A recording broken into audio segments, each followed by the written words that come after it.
but I just hope that you rot in jail.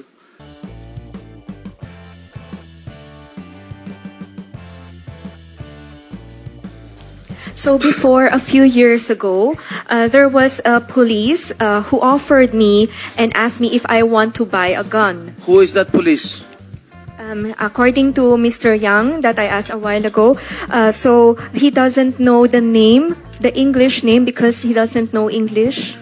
Alam mo, ginagago tayo nitong Chinese national to. Marunong ka ba Tagalog at magbisaya eh? Kunwari lang, hindi ka marunong eh. I know you understand Tagalog and the Visayan language. Ginagago mo kami. You're making a fool out of us Filipinos here.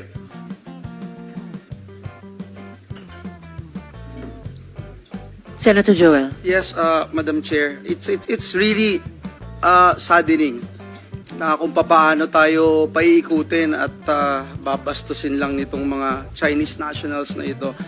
Madam Chair, let me also ask, nung nahuli po kayo, Mr. Tony Yang, when you were arrested in Cagayan de Oro Airport, marami yung nakakita na naghatid sa inyo, naka-escort po kayo ng mga kapulisan nung September 19. May we know kung sino itong mga nag-escort sa inyo? Bakit kayo ine-escort ng kapulisan?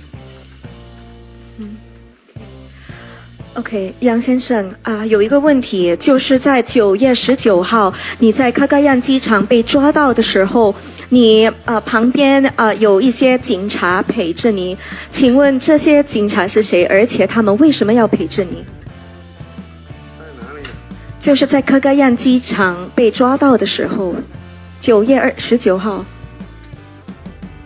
我都不是在卡加延机场被抓，我在马尼拉机场啊，都没有警察陪着我啊。